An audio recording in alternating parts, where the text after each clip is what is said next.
we packed a lot of data into the last two sessions. That was on purpose, and they sort of speak to each other. Between Sukarita and Forrester and our next speaker, John Dick from CivicScience. I want to tell you just a little bit about him. He's the founder and CEO of CivicScience, which is a polling and market intelligence company headquartered in Pittsburgh. He's going to tell you a lot more about it. I love talking about this company and about John himself. He's a great presenter. So I asked him to split the time, basically. I'm going to sit here and watch his presentation for a little while, and then we'll spend a few minutes going back and forth about what he has to say. John's a serial entrepreneur with a lot of experience in new business formation and the host of a successful podcast, The Dumbest Guy in the Room, and the author of a newsletter I suggest all of you sign up for, which comes on Saturday mornings, called What We're Seeing, that is just packed with insights from the hundreds of thousands, maybe it's millions, I think it's millions of surveys they do every single week. So please join me in welcoming John to the Signal stage. Thank you, John. All right, man. It's all yours. There's the... Hey, before I start, can we get a round of applause for John Battelle? Thank you. Thank you. It is hard to overstate how difficult it is to do what he's been doing all day. Nobody's going to sleep better tonight in this room than he's going to sleep tonight for doing all of this, so thank you. And thank you for having me. It's always great to be the last thing standing between a room full of people and an open bar. So hopefully you get a little bit something out of this. My name is John Dick. It's my real name. I would never have chosen it. But people remember it for one reason or another, I guess. So I'm excited to introduce you to CivicScience. And I was told, John and Mark said, this event is about action. What do people take from here, and what do they do afterwards? How do we take the insight and the things you're learning and map it to your job and go do great things? And my job is very simple. My job is to get you to think differently. To think bigger, to think wider. This is our ethos of our company right here. Everything affects everything. And I know most of you, work in specific brands and specific industries, and you're focused on baby care or women's care or shaving, right? And you're so focused on the data of those things. And oftentimes we forget that there are forces from outside of my consumer and my market and my brand that are changing everything, right? And we're going to talk about what some of those things are that are affecting every single brand you work on. Every single market you're in, whether you're in media or finance, these things are permeating every aspect of the consumer today. Second thing to take from this is it's constantly changing. Everything I share with you today, some very, very current data, could be useless tomorrow. And I might get, daggers from the market research people on your team when I tell you this, but 24 hours after they give you a report, start questioning it. Things are moving so fast, and they've never moved faster than they have in the last, 2.5 years. So to be good at your job, to be good at our jobs, we try to study everything constantly. I'm going to spend a minute just sort of explaining where our data comes from. It's survey data. I know it's like cold water to throw in the whole conversation because survey data kind of sucks, or at least it always did. It's got two fundamental flaws. One is surveys are rooted in hypothesis, and human hypothesis is inherently limiting. I only have so much time to ask this person certain things, so what questions am I going to ask? What hypotheses am I going to test? It's instantly narrowing. The second thing is the person who sits at home and answers surveys for $5 probably doesn't look like most of us, and that creates other sorts of concerns, and we solved those two problems. We came up with a really clever way, partnering with companies like Microsoft and BuzzFeed and NBC Universal and many others, to embed very fun, engaging polls and quizzes inside of content that people answer for no reason other than to see a result at the end. Turns out we're all narcissists and voyeurists, and if you tell us something interesting about ourselves, we'll tell you something interesting about us, right? And so we've been able to build this network over many years to do massive amounts of polling. John undersold it a little bit. We're doing upwards of about 3 to 4 million surveys a day. We have about 120 million people who've participated in these surveys. The really important number on there is the 350,000 questions that we ask. This is syndicated. Meaning we have a team of people that sit in Pittsburgh and all day think about new things to ask, whether anyone pays us for it or not. And since we can harness and we sort of own all that data, we can study all the magical connections between those 350,000 and growing things to find stuff you wouldn't expect to be related, and that's where real insight comes from. So that's where we start our journey today. So, okay, that's an overwhelming amount of information, 300,000+ and growing questions. How do we sort of map that to like the reality of the consumer? And this is how we always used to think about it. So the first 5 or 6 years from the time we started building this at Carnegie Mellon until roughly around 2013, 14, we had this fairly linear view of, it's the economy, stupid. James Carville said that very famously in 1992. That pretty much everything we do as consumers is first and foremost sort of dictated by our views of our personal finances, our job, our home ownership, or whatever, right? And everything, who we voted for, how we shopped, everything sort of flowed its way down from that. That started to change around 2013, 14 in our data. Sucharita just mentioned something. I'm going to sort of double click on something that she mentioned in her presentation. At some point in the mid-teens, our political views and our economic views became very conflated with one another. And there are many scenarios, like what Sucharita showed you in the slide with the Republicans and Democrats, where people's views of the economic circumstances is more dictated by politics than the other way around. It never used to be that way, right? It is very true. And it's not just politics, Republican, Democrat, it's social issues that you care about and so on and so forth. And so we started to notice this major change in our data right around that time, and it is accelerating at a crazy pace. And I'm going to go a step further than what Sucharita mentioned to tell you that it is actually affecting spending behavior, and we're going to get into a little bit of that as we go. So, she showed you recent numbers, right? We have an economic sentiment index. It's, we track all these different economic, variables, job market, housing market, personal spending and savings. Those numbers that she showed you earlier used to not be that way, right? Leading up to 2016, consumer confidence was pretty good, but clearly Republican consumer confidence was much worse than Democrat consumer confidence, or at least the consumer confidence overall. Immediately it changed, because what happened? Donald Trump got elected. Donald Trump got elected because Republicans had a lesser view of the economy than the rest of the population. We didn't know that, so we were surprised when Donald Trump got elected. We shouldn't have been. But look what changed overnight, right? Boom. Was that rational?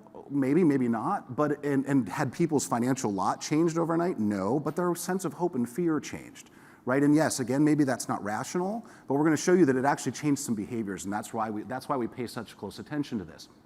Let's look at Hispanic versus non-Hispanic adults during that same period of time. The inverse happened.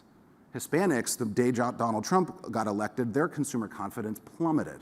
And if you think back to that point in time, there were concerns about, ICE was going to come and deport people, and everyone was concerned, and right? So again, immediate reaction of hope and fear, or fear in this particular case, to a political event. So what? Well, here's the so what. Within 2 to 3 months of that election, the NPD group and IRI started, ringing some alarm bells that Hispanic spending was sort of soft in a lot of the sales data that they had. It wasn't until the following summer that Brian Cornell and others were now reporting in their earnings that Hispanic spending had really started to hit their bottom lines. These things matter. They aren't, yes, are they rational? No, but it affects different people different ways, and those people change their behaviors and spend differently, and we're going to dig a little further into all of that. So we're going to talk about what's happening in the world right now in whatever 5 minutes I have to try to consolidate all of what's happening in the world. We're going to do our best. So this presentation was titled Post-COVID America, which we're not really in post-COVID America yet because people are still getting COVID like crazy, but in some ways we kind of are because COVID has lost its control on our psyche, for better or for worse, right? And there's really 2 things I want you to take from this chart. So we've been tracking essentially how comfortable you are doing public things since March of 2020. We've tracked this every second of every single day. And it has gone up and down pretty much in line with what we've seen from case numbers, right? Okay, 2 things from this. One, it hasn't changed for like 3+ months, which is unusual because it did a ton of this, and there's certainly been plenty of cases. So we've just stopped thinking about it, and most people have moved on, but that's the operative word here because a lot of people have not. A good 25 to 30% of consumers may never go back to some whatever pre-COVID mindset they had about being in public and being in restaurants. Because this is going to be an endemic scenario for us, let's just face it. COVID is not going to go anywhere, and a lot of people are going to change their behavior permanently as a result. We're going to even talk about who those people are, because you're going to market differently to those people than you are to the 70+% who've gone back to normal. This is the consumer confidence. If you were skiing on that, it would be a double black diamond. It's a mess. It just is what it is. We think it's kind of bottoming out at this point, but no big shocker. We've got inflation, we've got housing prices issues, and whatever. What else is happening, and this is really a predictive chart, is the way we see it, is we're asking people, we've been asking this since February of 2020, are you better or worse off financially than you were before the pandemic? And an amazing thing happened last March, so a year into the pandemic. So imagine going back 2.5 years ago or so, and I told you we were going to be in a global pandemic for a year, companies were going to get shut down, people were going to be stuck at home. But a year later, we'd still be in that pandemic, and more Americans would be better off financially than they were before that pandemic started. You would have said I was crazy. I would never get invited back, right? We never would have imagined that to happen. But last March, an amazing thing did happen. That blue line climbed up above the red one. Yes, stimulus payments had something to do with that. Yes, the fact that a lot of people who kept their jobs and their income during that period of time stockpiled lots of money that they didn't spend on vacations and travel and dry cleaning and parking, right? So we had this like lovely period of time for almost a year when the average American was equal to and or better off financially than they were before the pandemic, which is just nuts. Well, that obviously started to turn in the last few months. Still, if there's good news in it, it's still that, roughly 2/3 of Americans are equal to or better off financially than they were before. And that's when Sucharita was talking about how consumer spending is continuing to bolster the economy. We're living off the proceeds of that right now. So now, though, we're starting to see consumers report reduced spending in certain areas. Now, this is self-reported information. I tell you to take all of that with a grain of salt. Survey is not necessarily a good mechanism for measurement, but it's a good mechanism to understand why and who, right? And so here we're looking at sort of how consumers think about the different categories of spending, which ones they view as most disposable, I guess, or least disposable. One thing I find particular, most of the sort of least disposable ones are essentials. What's interesting is that sometimes streaming services became an essential. It's like a utility. It's changed the mindset. And I want you to ask me about that, John, if you were thinking about good questions for later. It has fallen into the category of electricity and water and oxygen, I guess, right? It's the thing that we're not going to cut back spending on until we're forced to. Now, I know we heard a lot about supply chain today, earlier this morning, and it's obviously a huge deal, way over my head, the mechanics of it all. But it is impacting the consumer in some really profound ways, and we think these are permanent ways. Supply chain has once and for all killed the urban legend of brand loyalty. I do not believe there is such a thing. There never was. It was a romantic mythology that marketers created to feel better about going to work when they sell things that aren't super exciting to sell. Consumers aren't loyal to brands. They're loyal to leaders. They're loyal to people. They're loyal to causes, right? And we learned that in spades when things weren't on the shelf. My loyalty to a brand goes only so far as its availability. And all of a sudden, things weren't available. So guess what? I went and bought something else. This is particularly profound among Gen Z. They are fickle and incredibly impatient. If your thing is not ready for them or delivered to their doorstep in 2 days, they will jump ship to another brand in a second and not even think twice about it. That is not ever changing.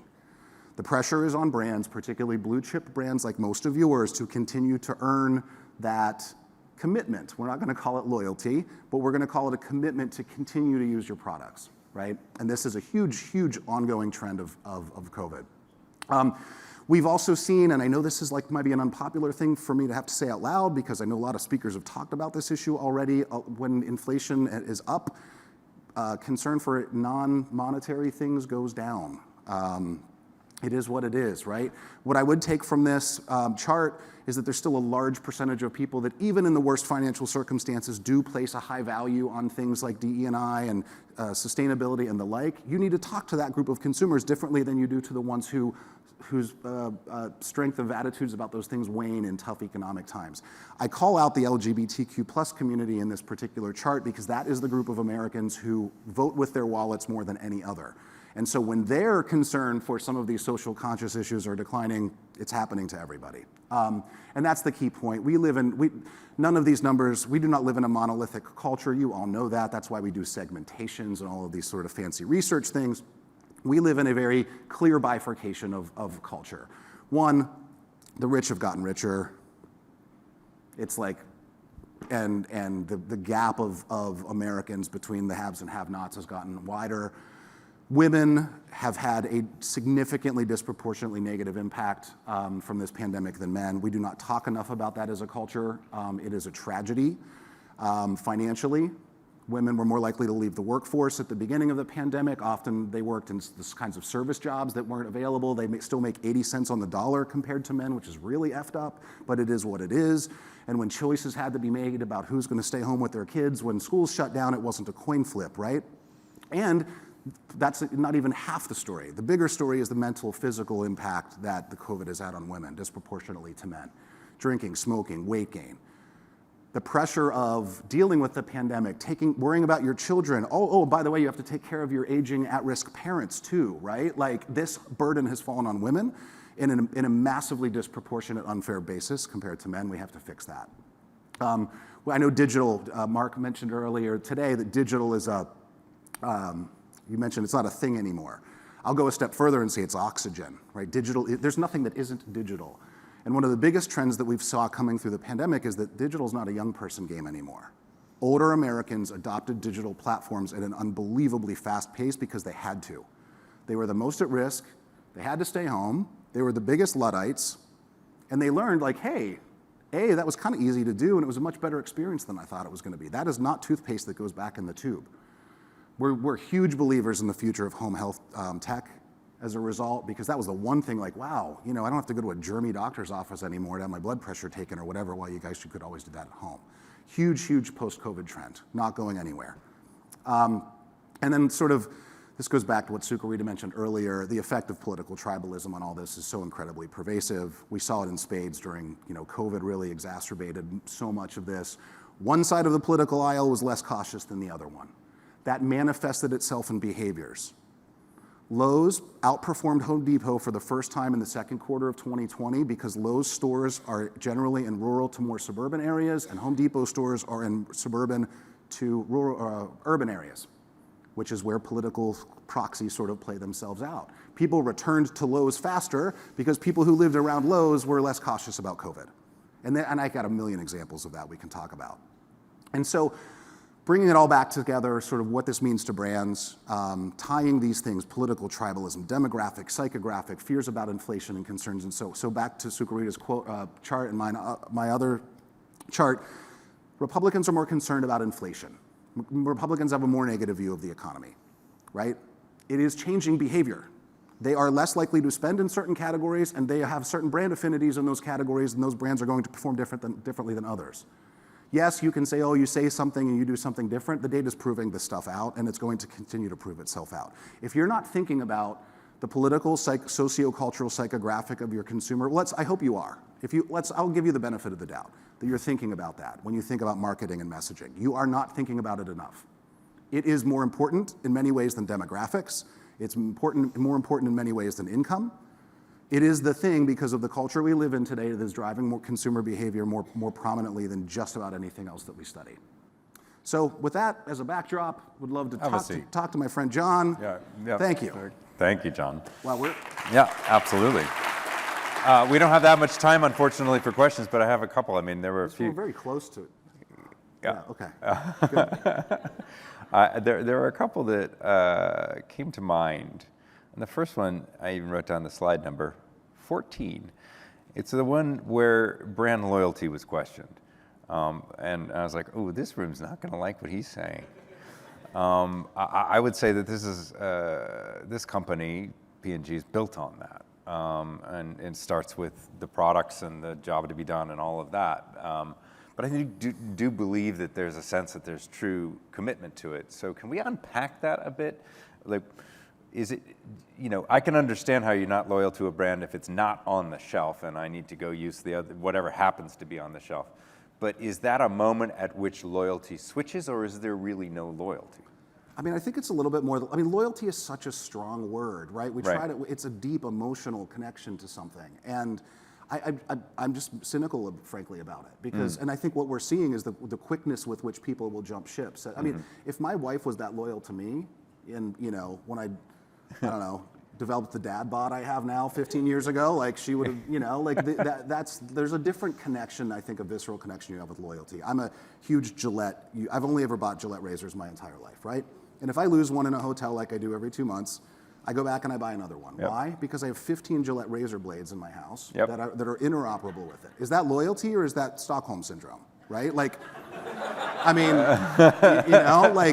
and as a business, leader, that's cool. Like, switching cost is a real thing. But let's not conflate it or confuse it with what actual loyalty is, because, I'm not sure how real it is. And I'm sorry if that offends, but. No, we're challenging thinking, and that's exactly why we do what we do here. And I want to ask you, you asked me to ask you, and I'm interested. We didn't talk as much as I would like so far about streaming, so I want to give you the platform. What have you learned about streaming? Is there loyalty there? Are people? No, it's actually one of my favorite examples of everything we talked about. Is one of the it's not talked about very much. Is one of the reasons we believe Netflix has reached the plateau it has, is because of who its customer was. if you think about who the first streamers were, they were urban, coastal, younger, tech-savvy. They tended to skew politically left, quite frankly. And so guess what kind of content on Netflix appealed most? And Netflix is very algorithmically driven. Left-leaning content did really, really well. So Trial of the Chicago 7, Squid Game, right? Just the way it was oriented. Well, also, too, in those early days, a lot of the people that hadn't cut the cord didn't cut the cord because they lived in parts of the country where they didn't have great high-speed internet. So now that's all starting to change. And you've got a couple forces at once. One is people are getting access to higher speed internet in other parts of the country, but there's also way more choice. There's also a lot of price pressure that's driving people to cut the cord. That happens to be those people I told you that are worried about inflation. And so they come and they look at the landscape of all the platforms that are available to them. Netflix is the most expensive. It's the hardest one to sort of sign up and quit. And it didn't look like the content aligned very well with them, right? So along comes Paramount Plus, which is the fastest growing of the platforms, starting from a smaller number. And what did Paramount Plus do? By accident, by the way, I know this to be true. They had 1883 and Yellowstone that brought people into their platform. And those friends told their friends and whatever. And so if you look at the political composition of Paramount Plus users compared to Netflix, it's significantly more Republican and it's growing much faster among that group of people. And it's just an example of how these things manifest themselves in all corners of consumerism, right? And particularly in one like that that's really fragmented. We do this in the news. I know that you know this in your business. People seek out information that validates their beliefs. Yeah. Right? I do it at news, I do it at cable, now I'm starting to do it with music, I'm doing it with streaming. It's probably the best example that might be the least expected example of this trend that we're seeing manifest itself in all these ways. Well, I do think that trend, which both you and Sucharita mentioned, is going to be a challenge, right? For companies that, everybody uses these products. Does that mean that there's divisions that cater to different sociocultural and political points of view? Yes. I think it's a very careful game, or a very dangerous game to try to play as a marketer, particularly with brands like yours that are so ubiquitous for everyone. Right. You're better off almost staying out of it than you are jumping into it, because we're getting into this very binary state where you're either against me or you're either with me or you're against me. Right. Right. And I think it's really more about how you talk to the consumer, right, than it is about how you change your values. Obviously your values need to be what your values are. You don't do socially conscious things because they're good for business, but doing socially conscious things is good for business. It's more about which consumer do I talk to about those values and which ones do I talk to about something else, which might be price. Good point. Right. Well, we're good at that. Yes, incredibly good at we that. should be good at that. Yep. And unfortunately, we're out of time, and we could go for an hour. Yeah. Maybe next time, or maybe I'll have you on the Signal 360 platform, and we can unpack it all. And I'll be here for a cocktail. So if anybody, there are questions you wanted to ask that you maybe didn't, or you didn't, I'll feel happy to answer them. John Dix from CivicScience, thank you so much for helping us close this out. All right. Thank you, man.